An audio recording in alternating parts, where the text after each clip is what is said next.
well. So in this video I'm going to be reviewing Despicable Me 3, which is the third entry in the very popular Despicable Me franchise. Now going into this movie I had very high expectations as I'm a really big fan of animation such as Toy Story and Wreck-It Ralph, and I really enjoyed the first two Despicable Me movies. So the bar was high with Despicable Me 3, and I just feel like, you know, analysing the first two movies, you can tell that their primary audience was parents first and kids second, and I feel like Despicable Me 3 flips that around and has kids as their primary audience and adults second. And that's really apparent because it's a really goofy and cringeworthy movie overall. And you know, it was just about entertaining enough to sustain my attention and make me want to watch it throughout. But in terms of the Despicable Me franchise overall, it's probably the poorest one so far. So this movie picks up shortly after the end of Despicable Me 2, where Gru and his new wife Lucy have joined the anti-villain league, where they're trying to stop a big villain called Balthazar Brat.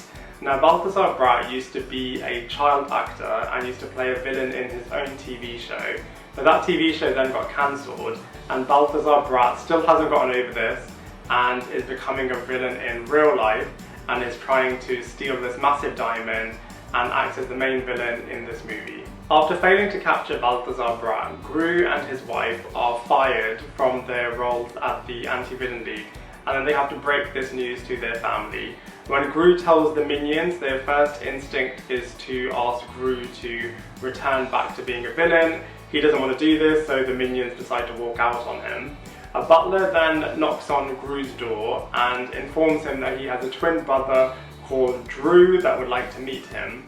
And the movie then splits into kind of 4 separate movies that then kind of come together later. So you have Gru meeting his twin brother Drew and their kind of adventures. You have Lucy, who is trying to be a mother to her 3 new adopted daughters. You have the minions on their own little adventure, and then you have Balthazar Brat, who is doing his whole villainy thing in this movie. So Steve Carell is back and does a brilliant job in bringing Gru and Drew to life. He's obviously played Gru for the other 2 movies as well and does a really great job in this one. And you can really feel and empathise with Gru in all of the different crazy situations that he reluctantly finds himself in. Now the concept of Drew was a great one in terms of bringing in a twin brother. The 2 don't really know each other and they're kind of discovering and finding out more about each other in this film. So conceptually this was a really great idea. And it was really nice as well to kind of see Drew, who has like a mansion and has all these nice cars, but is still in awe of his brother. Where it kind of falls down though is that Drew as a character overall is actually really annoying, and he just finds himself in these annoying situations, and yeah, just conceptually could have been great, but in terms of execution it just wasn't executed as well as it could have been. Now the minions, so obviously they had their own spin-off movie where they were just kind of getting up to all sorts, and I feel like the producers knew that happened and knew that there was a fan base in terms of wanting the minions to have their own storyline. So I feel like they kind of forced that into this movie because their reasoning and justification for not wanting to be with Gru anymore was pretty poor. But obviously they just needed an excuse to get them to have their own adventure, and I feel like because of that the minions were separated. Obviously they do interact with other characters at the start and the end of the film, but for the majority of it they are separated and kind of have their own thing, and I feel like the producers purposefully wanted to kind of capitalise on the minions' popularity and give them their own kind of distinct storyline within this wider Despicable Me 3 movie. So, you know, I personally feel like the minions work best when they're interacting with the other characters within the Despicable Me franchise, but you know, it is what it is in this film. Similarly to Drew, Balthazar Brat's character was just plain annoying, goofy and cringeworthy, and he was just trying really hard to be funny, and in real life we all know someone like that and they're just bang out irritating. So his character was just not very impressive at all.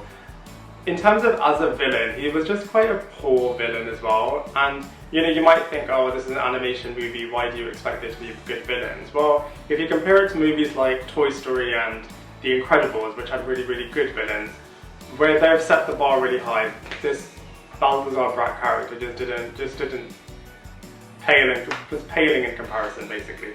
In terms of Lucy, her character had a really good arc, I feel. She was really multi-dimensional as well, so she was trying to be the supportive wife, she was trying to build a relationship with her new adopted daughters, and she was also trying to save the day as a secret agent as well. In terms of the other Despicable Me movies, I did not enjoy this one even half as much as the others. The others were a lot more witty, they were a lot more clever, they were a lot more funnier.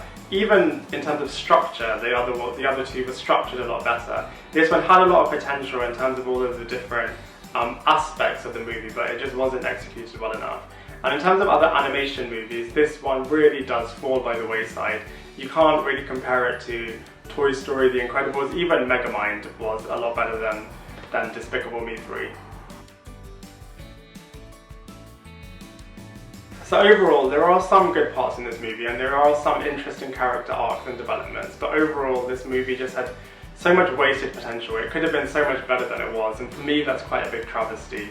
The first two movies really are a good blueprint of how to do a good Despicable Me movie, and I hope when they do Despicable Me 4, which has been announced, that they go back to the drawing board, fix a lot of the issues that are wrong with the Despicable Me 3, and realign the audience perspective of what made the first two movies great. But as far as Despicable Me 3 goes, this movie gets a 5.5 out of 10.